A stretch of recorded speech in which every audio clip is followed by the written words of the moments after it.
Okay.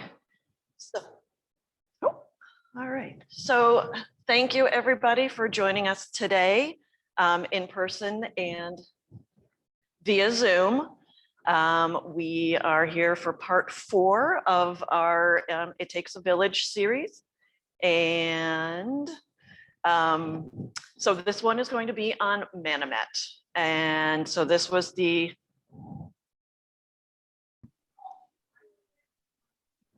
Sure, how's that? Okay, trying to make sure that I'm in the camera, microphone. All right, I'll work on this. We'll get it. So we are doing part 4 of It Takes a Village series. And we're going to be taking a look at Manomet using a lot of old maps and photographs and postcards, just like our previous parts 1 through 3 in the series. And if you missed those and would like to take a view of those, they are available for viewing on the library's YouTube channel. So once again, I have a lot of slides to go through. I always feel like I am leaving things out. And so I try to cram in as much as possible. So I'm just going to go ahead and launch right in. And I usually like to start out with one of the earliest views of the village that we're looking at within a map version, where it's actually labeled. So this is from about 1775. And you can see that we have Manomet right around in here.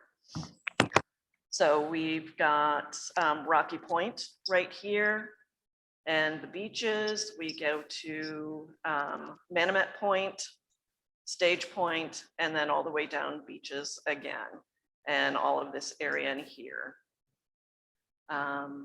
So what we're going to do is start our tour right around in this area here, and we're just going to loop all the way around and take a look through Manomet. Before we start, I need to thank Tom Comiskey again for his tech help, and Casey, library director, also helping us today. All right. Oh, and I should introduce myself. My name is Julie Burrey. I am in the reference department here at the library, and I am the archivist for the history room. Okay, so we are taking a look at Manomet. Things around, there we go. Manomet in 1830. So we're moving on like another 50 years or so. And what we're seeing here is some of the early development of Manomet. And what you can see is that most of the roads, most of the buildings are on the interior of Manomet at this point. And this is when agriculture was a major occupation at this time. Certainly fishing, and that was going on as well, but development-wise, it's not really on the shoreline yet. That's about the point. So we jump forward another 40 years, and we can still see much more development going on. More roads, more houses, but we also start seeing development along the shoreline, especially along the bluffs and the point right in here. And if you take a look, you can see some of the prominent Manomet family names on this map. We have the Holmes family. We have the Briggs family down by Fresh Pond. We have the Bartletts. The Bartletts are everywhere. We have the Taylor families. And it was, goodness, a Clark family. I'm moving you over there. There we go.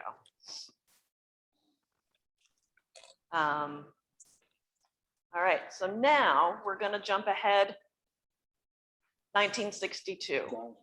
And here we can see clearly Manomet has become a seaside community at this point. You can see all of the development and the small house lots all along the shoreline here.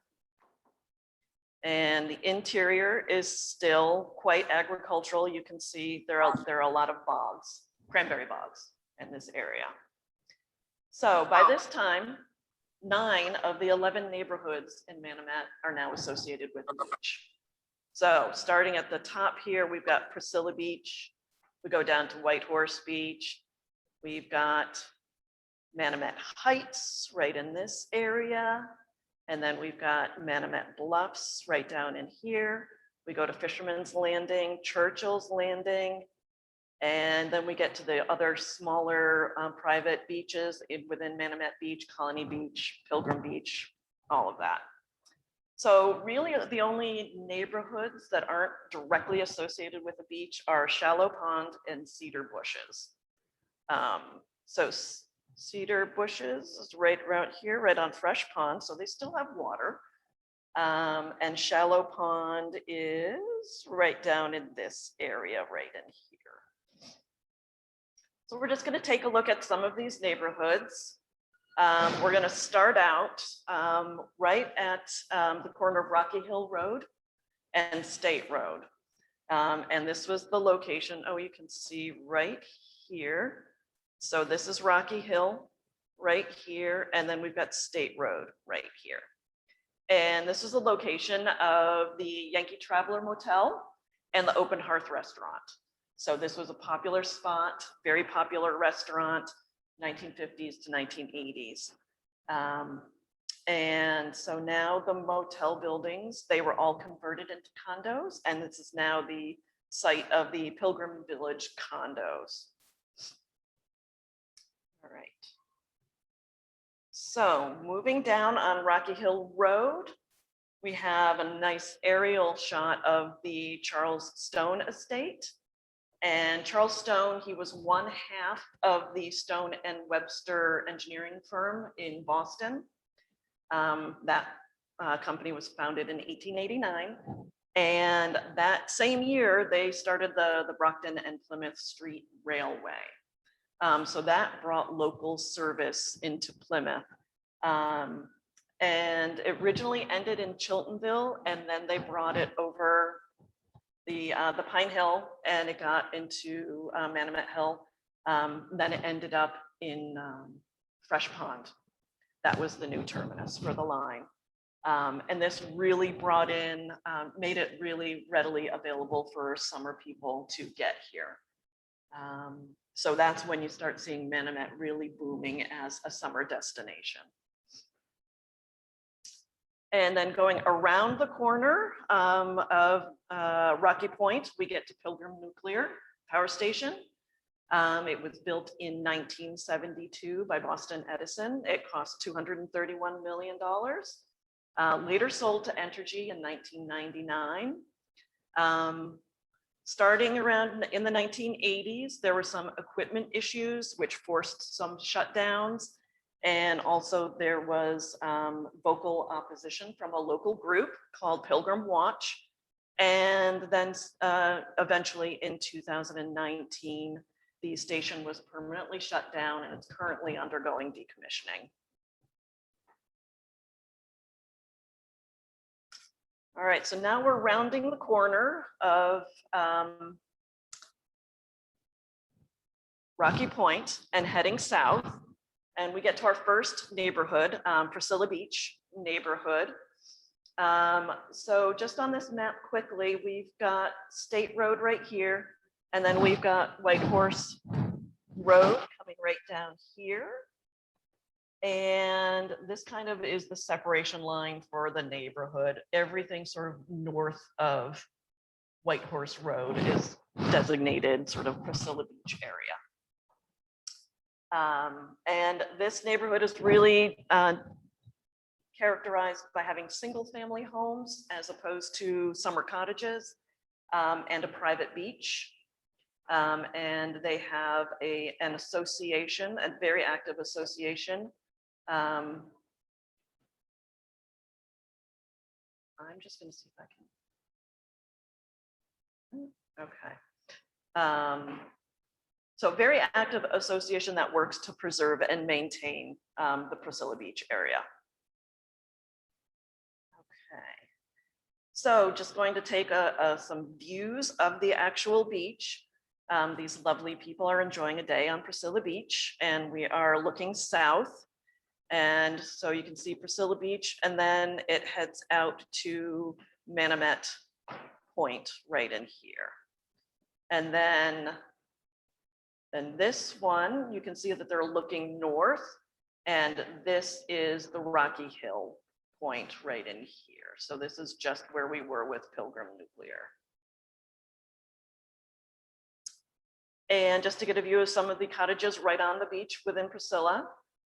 Sorry about the quality of these. It was hard to find some good views of these, but it gives you an idea that it was very much a seaside destination with these cottages. And one of the most notable things in the Priscilla Beach area is the Priscilla Beach Theater, an institution that's been around for many generations. It's one of the original bar and summer stock theaters in America, founded in 1937 by Dr. Franklin Trask. And generations of actors have kind of gotten their start there.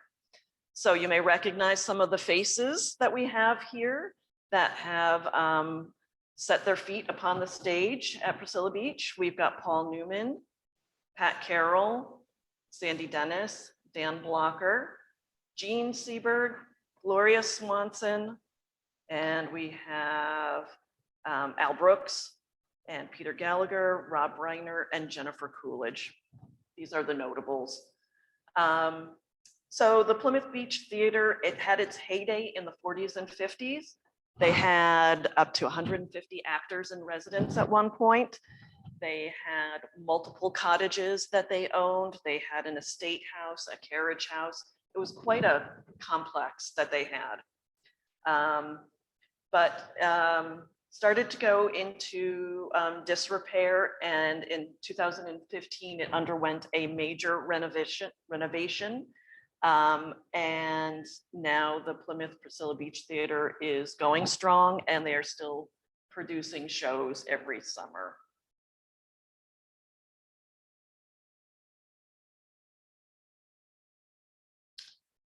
I just want to see if there's a way that I can.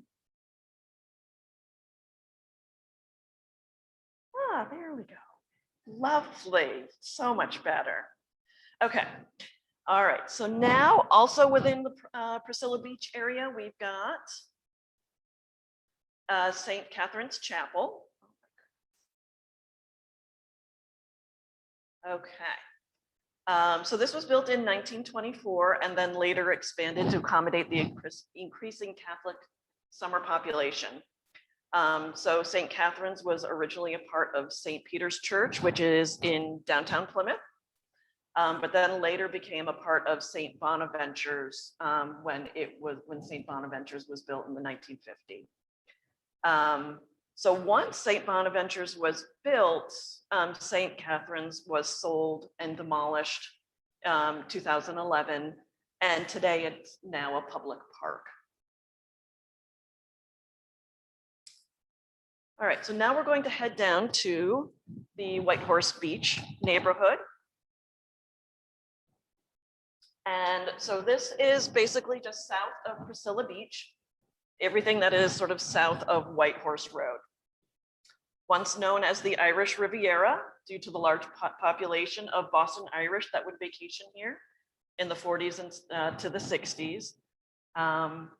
But White Horse Beach really became a popular summer destination starting in the last quarter of the 19th century.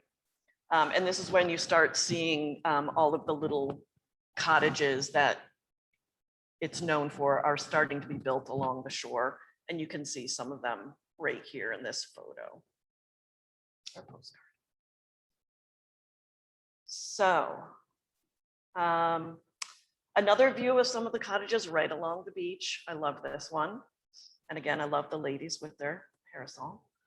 So White Horse Beach was typical summer colony, many cottages from the late 19th and early 20th centuries. So while a lot of these cottages are still standing, some have been destroyed over the years by storms. Some have been renovated and they now don't really look like their original style. But most recently, we're starting to see a trend where these old cottages are being purchased intentionally for demolition and building newer and larger structures that really isn't in keeping with the historic viewscape of Manomet, Whitehorse Beach. So I just wanted to give you just an idea of what these early streetscapes looked like in Whitehorse Beach. And just these are some of the earliest cottages that you can see here.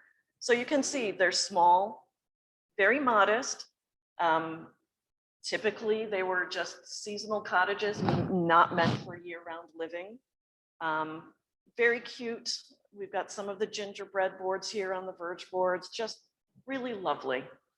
And then we've got some more views of Whitehorse Beach. But now you can see that we've got some of the 20th century structures kind of added in. And I also wanted to note the water tower in this postcard right here. I thought that was kind of fantastic. And then I also wanted you to take a note of Hotel Crescent, which is right here, this large structure.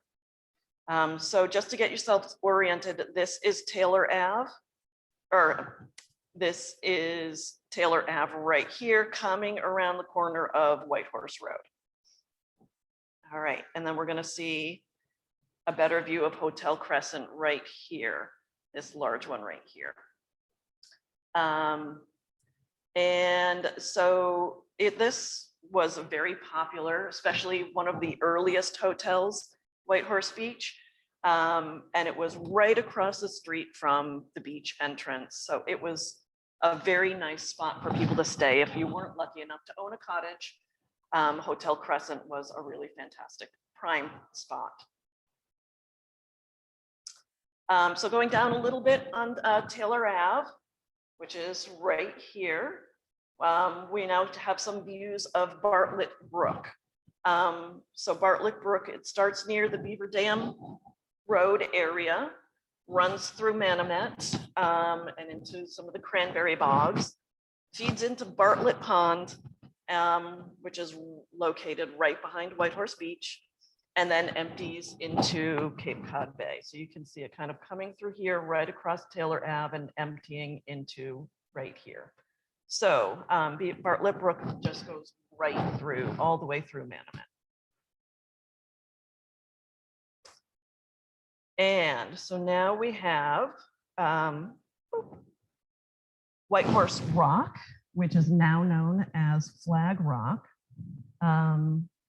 And so the story behind the flag on Flag Rock is that sometime in the 1940s, right before the onset of World War II, people at Whitehorse Beach woke up to find a swastika and some other graffiti painted right on the rock. And so the people of Whitehorse Beach, they were having none of that. And so some very industrious young gentlemen made their way out there, and in the middle of the night, they painted a flag on Whitehorse Rock to cover it, to cover over the graffiti. And it's now, the name has stuck, it's now Flag Rock. And what's notable is this lovely cleft sort of like right in the rock here, and just perfect. It makes the flag look like it's waving in the breeze. It's great. So this gets repainted, and it seems to be quite a challenge. I can't imagine trying to paint something while out on a boat, but they get it done. So the other thing that Whitehorse Beach is really known for is its Independence Day celebrations, which they hold on the evening of July 3rd annually. So they do this early celebration, and this really goes back over 100 years, really starting in the 1800s. So the residents, they would take scrap wood and driftwood and build bonfires on the beach. And according to tradition, you had to let the incoming tide douse the bonfires. So depending on where you were in the phase of the moon, it really could end up becoming quite a late evening for people, but quite a popular celebration and still going on today. All right. So then going a little bit further down on Taylor Ave, we have Playland. Right on White Horse Beach. And just as its name suggests, you could play shuffleboard, you could rent bikes during the day, and then it became a very popular dance hall at night. So again, really catering to the beach and summer folks here in White Horse Beach. And then also on Taylor Ave, we see Five Sisters Restaurant. Popular spot right on the beach, especially popular in the 1950s. And it was just an easy place to get to for a quick bite right off the beach. So we start seeing businesses starting to develop to cater to the summer people that are coming. All right, so now we're going to head down further south, and we're going to take a look at Manomet Point.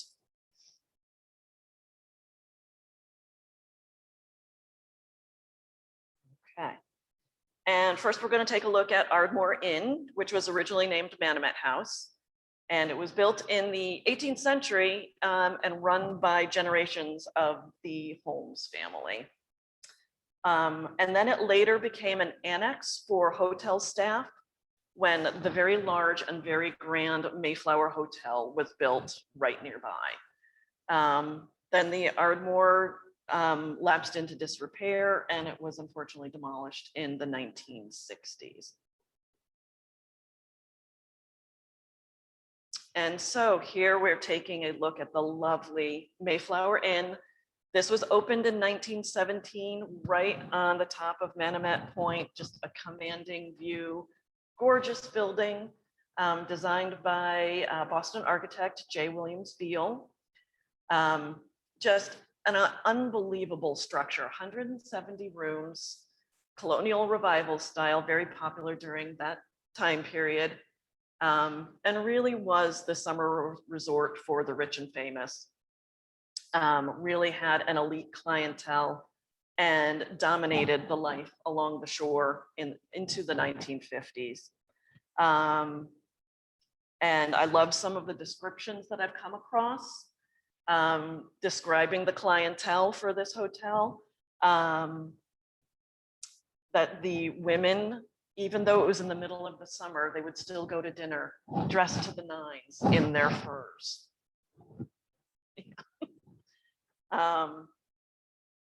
Okay, so unfortunately, this hotel fell on hard times once the grand resorts in the Catskills became popular in the 1960s.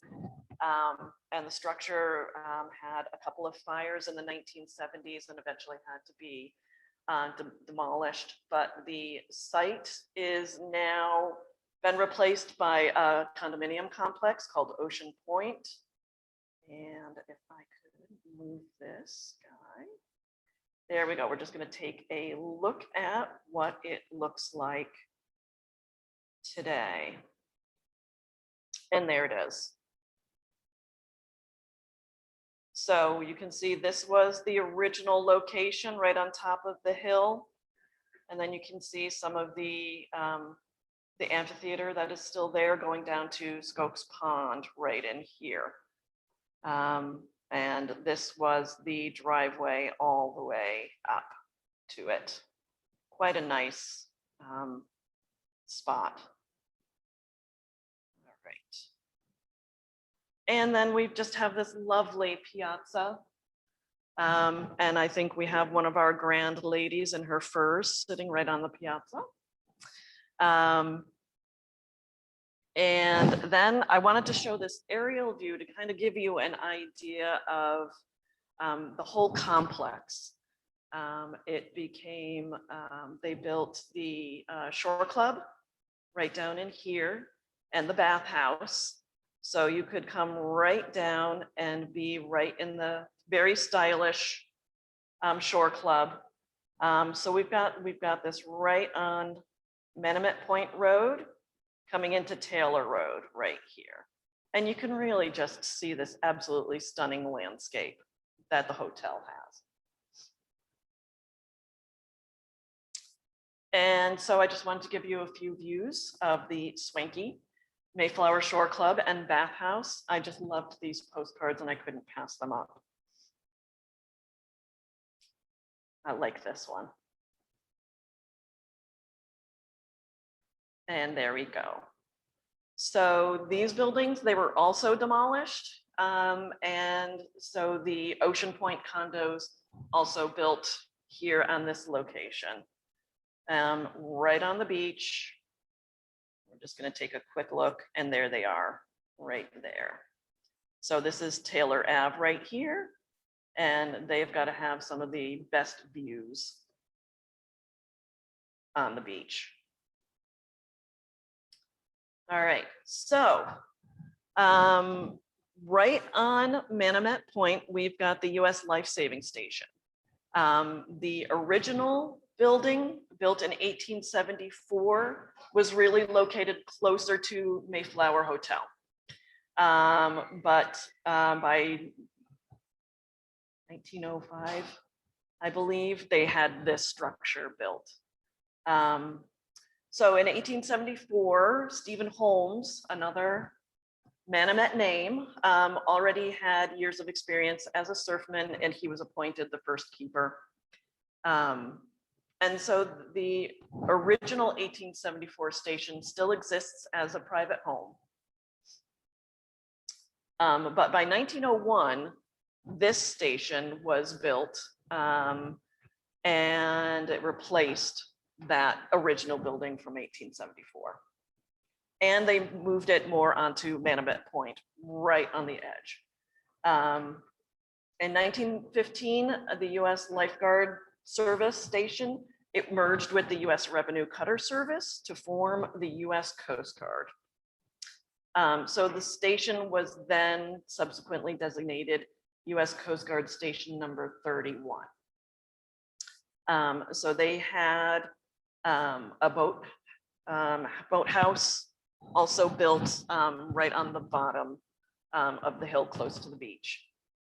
So this station was decommissioned in 1947 and then eventually dismantled in about 1955. However, this section right here was removed and moved up State Road and added to a house right on State Road. So a portion of this life-saving station still survives. All right, so now we're gonna just go a little bit about the Robert E. Lee disaster, which happened. This gives us a really fantastic view of the life-saving station right on Manomet Point.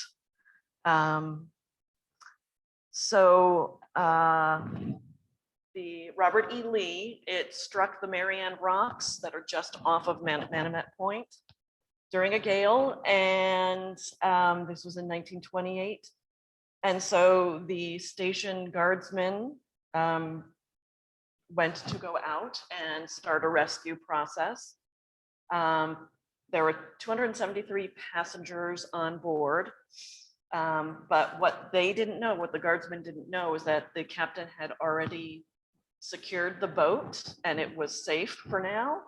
But the guardsmen didn't know that. They braved the storm and went out there to start their rescuing process. It took them until the next day to finally get out there after multiple tries. And the guardsmen, on their return trip, their boat was overturned and 3 of the guardsmen perished during that rescue. There were a number of young men watching from the shore, and they secured smaller rope boats, and they went out and tried to rescue the surf boat. And those rescuers were later awarded the Carnegie Hero Fund Carnegie Medals for Bravery. And there is now a memorial plaque right on Manomet Point. And I can just read quickly what says on the plaque.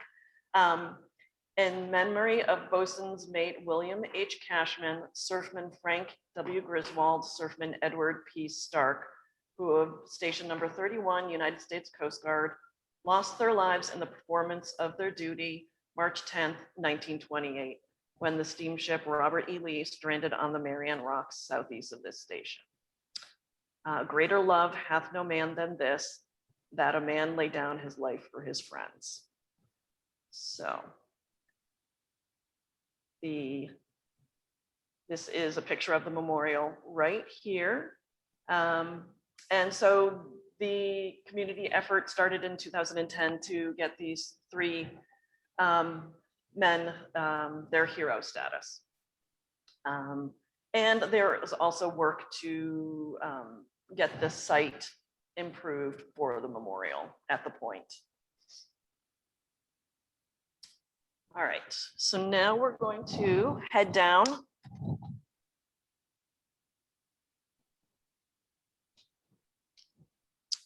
We are now going past Manomet Point, past Stage Point, and we're now into Manomet Bluffs area, neighborhood.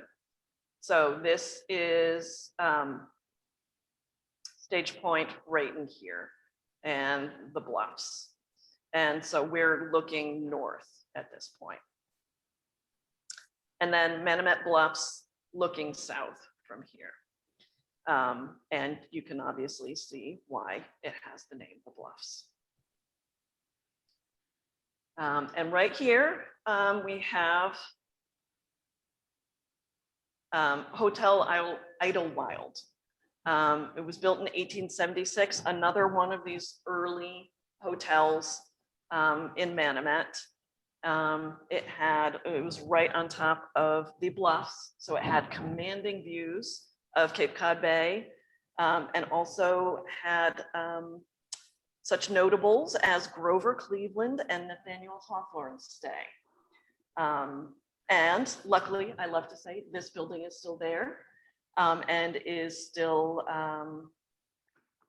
available for people to rent and stay there. So also in the Manomet Bluffs area, we have the Symes House. And it was built for Joseph Sims, about 1867, and it really was a centerpiece to his 200-acre gentleman's farm. Just an absolutely stunning example of Gothic revival house. We have the lovely mansard roof right here, just good architecture. So this gentleman's farm really reflects the wealth of this of the man, Joseph Symes. It was really a showstopper. He had interests in railroad, manufacturing, banking, and insurance companies. So he really had the means to build something really quite grand right in the center of Manomet. So by 1890, though, the house and 6 acres were all that remained of the estate. Most of the surrounding land had been developed for housing. And it was either, during that time, it became a resort for a time. It was a nursing home. It became a girls' camp in the 1950s. And then during the later part of the 20th century, really started to suffer from neglect. And you can really see the end result of that right here. But we get the lovely after picture right here. So it was on the verge of being demolished, but the house was saved due to the activism of the village. Yay, Manomet, thank you very much. So in 2010, the Sims House Foundation was formed, nonprofit, and with funds from the Community Preservation Act, the Sims House was transformed into multi-use community building. And so the restoration was completed in 2017, and it did receive an award from the Massachusetts Historical Commission for its restoration. Really meticulous, lovely work done. Now, a really lovely centerpiece for Plymouth and Manomet once again. All right, and I would be very remiss if I did not give a shout out to the Manomet Branch Library, which is located in Manomet Bluffs, right on Strand Avenue. And pictured here, we have Emma Bartlett, another one of those Manomet names, who was librarian from 1918 to 1946. Also right in the area, in the neighborhood, we've got St. Bonaventure's Church. This is right on State Road. And this photograph is shortly after it was just built in the 1950s, early 1950s. But it was later greatly expanded in 2014, at least doubling in size. So we'll just take a quick look at what that looks like today. So right here, this is the original portion right here. And then we have all of this that was built in 2014. Really has become quite a substantial center. Get a better idea of the size of it there.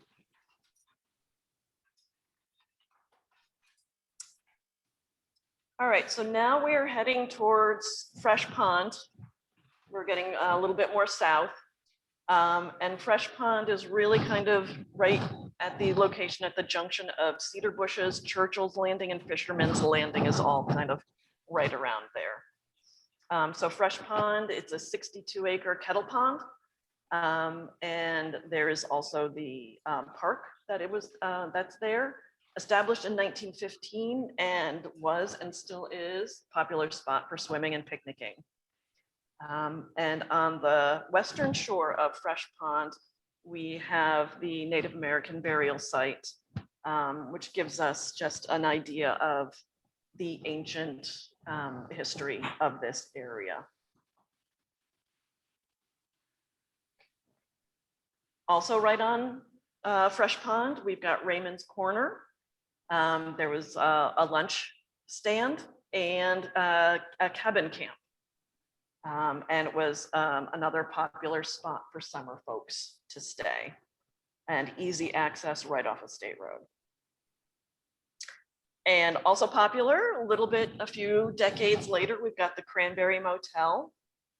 And also right on the southern shore of Fresh Pond. And I just love the bathing suits on these ladies. All right. So now we are going to jump much further north along State Road. Now we're continuing our loop and we're going to close our loop by going up State Road. And we're taking a look at the Manomet Youth Center, owned by the town of Plymouth and operated by the Recreation Department. The Manomet Youth Center has been providing a spot for kids to go to. They have after-school programs. They have sports facilities. They do classes. My kids loved going here. And so the Plymouth Youth Foundation is the nonprofit arm to this center. They do fundraising, which supports all of the programming that goes on here. So really a fantastic resource for the youth in Manomet. We'll just take a quick look right here to see what it looks like today.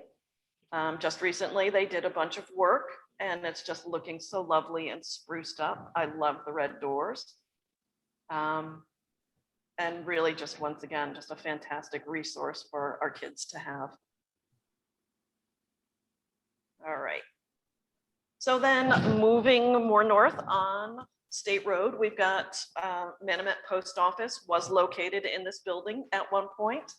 You probably know it as the Mayflower Package Store. So this is located State Road, and then right here you can see this is the bridge where Bartlett Brook runs right across, which kind of bisects right through Manomet. So right across this bridge, I think that's where these folks are going in their car. They are heading to the Brookside Tea House, which opened up in 1927, and then that building later became the Indian River Inn. So this was another little center and area of Manomet. Don't know if it really had a neighborhood name, but it was, you know, a nice local little development here. And then right off just north of this on Brook Road, we have the Bartlett House, which was one of the oldest houses in Manomet, built around 1660, owned by generations of the Bartlett family. And again, I would be remiss if I did not make note that one of the former owners was the Reverend Robert M. Bartlett, who was the generous benefactor who made the history room here at the Plymouth Public Library possible. And his bequest is still allowing us to continue to promote Plymouth history here at the library. Unfortunately, the house burned down in 2005, a really great loss for Manomet. All right, moving north again on State Road, we've got the Second Church of Plymouth. It's split from the First Parish Church about 1738. There were some issues with some doctrine, some opposing viewpoints. But I think mostly it was the trek going over Manomet Hill to get to services, 14 miles. So this building is currently the third building, built in 1826, and land that was donated by the Bartlett family. So this makes it the oldest meeting house in Plymouth that's still in existence. And the structure contains some reused beams from previous church buildings. And moving up just a little bit north, we have got an icon. We've got Geller's Snack Bar. Really one of the best things that I like to visit when I'm heading to Manomet. Started in 1926 by the Geller family. They serve snacks, ice cream, sodas, really popular again with locals and the summer folks. It's right off of White Horse Beach, so it was just a prime spot for people coming off the beach and grabbing something. 1926. Okay, and we are now looking at Cleft Rock on Manomet Hill, right at the very top. And it is just a unique rock formation. There is just a cleft going right through it. And this used to be, it's said that it was a lookout spot for the Native Americans because it just offers a very grand view of Cape Cod Bay. You have to note that there were probably not as many trees up there. But this is located within a park right off of Route 3A or State Road. And it's right at the top of Manomet Hill. And Manomet Hill is also the highest peak in the Pine Hills and also the highest point in Plymouth County. So on that high point, we're going to complete our tour of Manomet. And I will just do a quick reminder that part 5, the final installment of the series, will be happening on Tuesday, September 21st, Also at 11 o'clock, you can register for Zoom and hybrid as well. And we hope to see you then in September. And now I think I'm going to open things up for questions, or if anybody has any comments or memories about Manomet. Yes.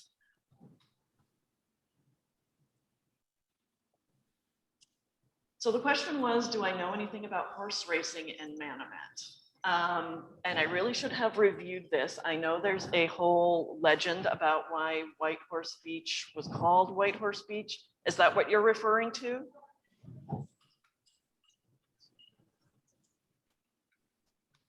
Oh, well, that's interesting. Okay, so just for everybody, she mentioned that Circuit Ave was called Circuit Ave because of racehorsing that happened there. I will research that one because that's fascinating. Okay. Tom. Okay.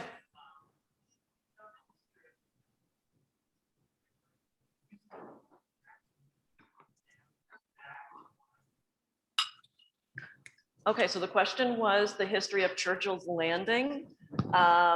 And I have to say, finding some history was of those areas of Manomet was kind of tough. So I have to say, I don't know that much. What I could find were some references to, and I don't want to disparage that area, but it was once an area for smuggling and popular during the Prohibition. It was an easy place to kind of slide in the middle of the night. That's about what I know of the area. But I'd be happy to research more on that. If they want to just send me an email, I can do that. Yes.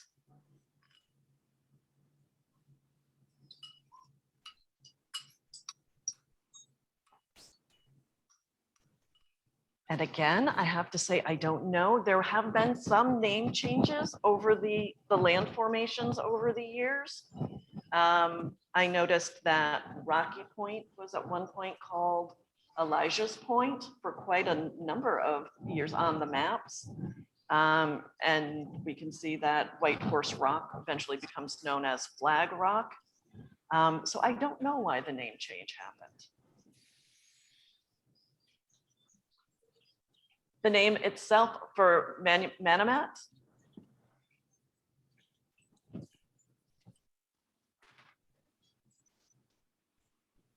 Yes.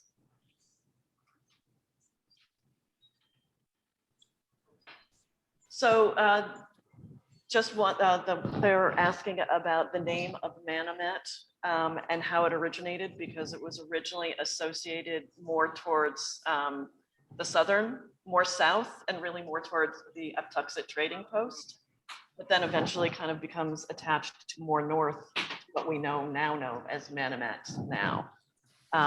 Just a Native American place name, but I don't know why that shift happened in the name.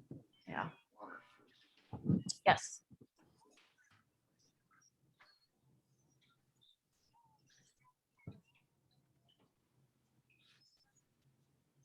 $1775. Sure.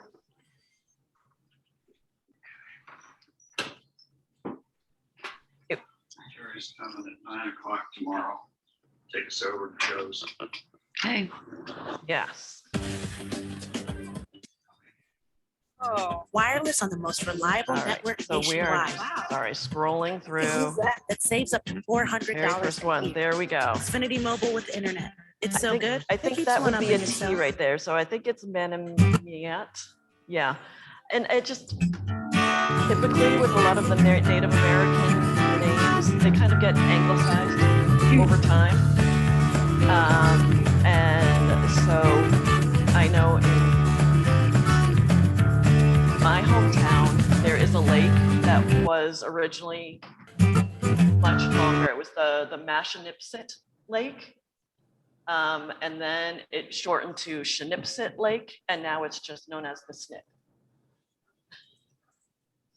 So I think what you're seeing in the map is that kind of gradual anglicizing of the Native American names. Yeah. Yes.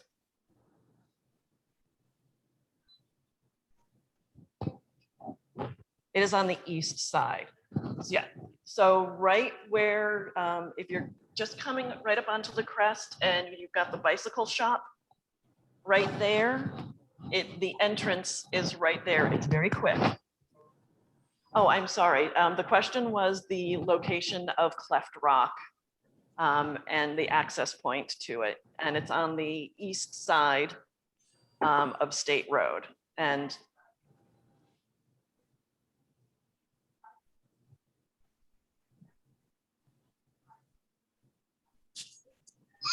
yeah.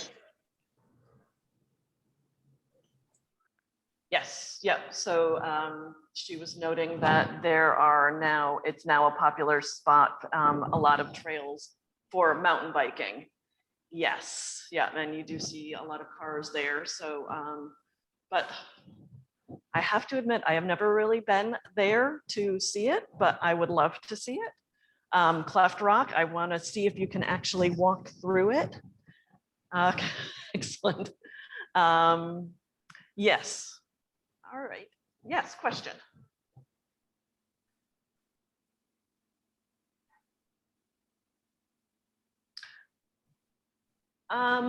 So again, doing some research on that, all I could see was that it was originally named Bartlett Hall.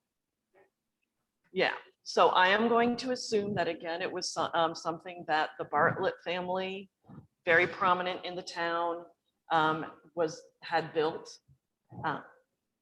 Yes, yeah, community center. Yes.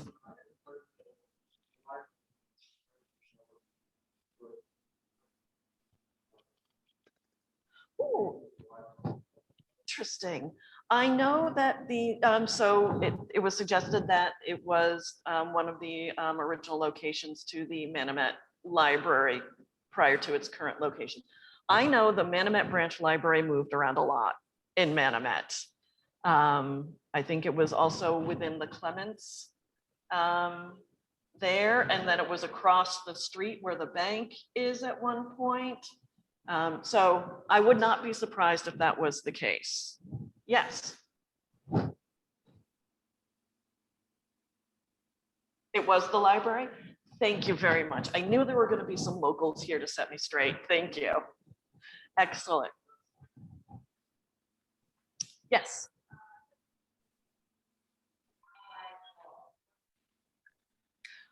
Before it was just known as White Horse Rock.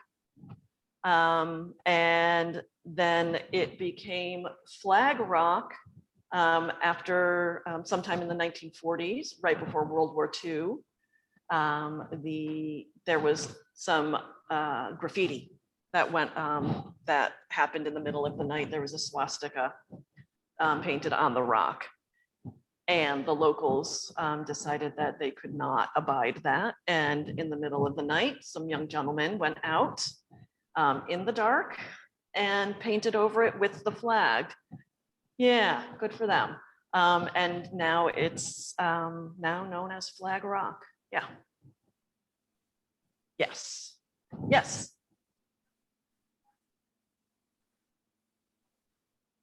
Yes, that's going to be in my next. Yes. I have to say, this has been an amazing series to make. All of the research that goes into this, I am learning so much, but I am also very aware that everybody feels so much about their own village and even their own neighborhood that I do not want to leave anything out, but there's just so much. Where do I cut off? What do I mention? What don't I mention? Yeah, there's only so much. So Valorville is going to be next, like in South Pond area, South Plymouth and the ponds. Yes. Tom.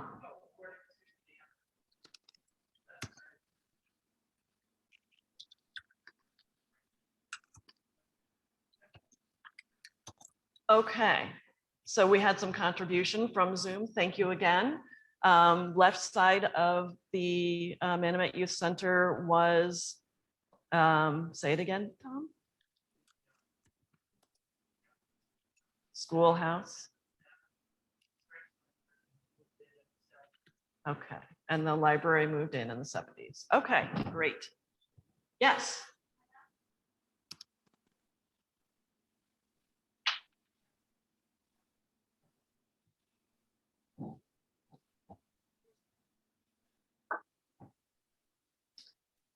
Yep.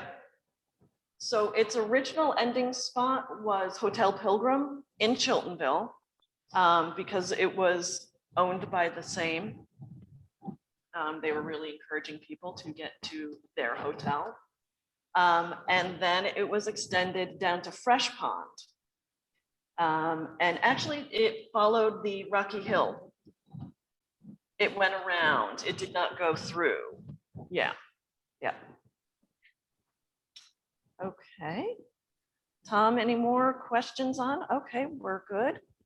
All right, well, I just want to thank everybody again for coming out via Zoom and here at the library. Thank you so much. It is being recorded. Thank you, Tom. And it will be, if you want to view it again, it's going to be up on the YouTube channel probably in a day or so. All right, and I hope you join me for the next and final installation in September. Okay, thank you very much.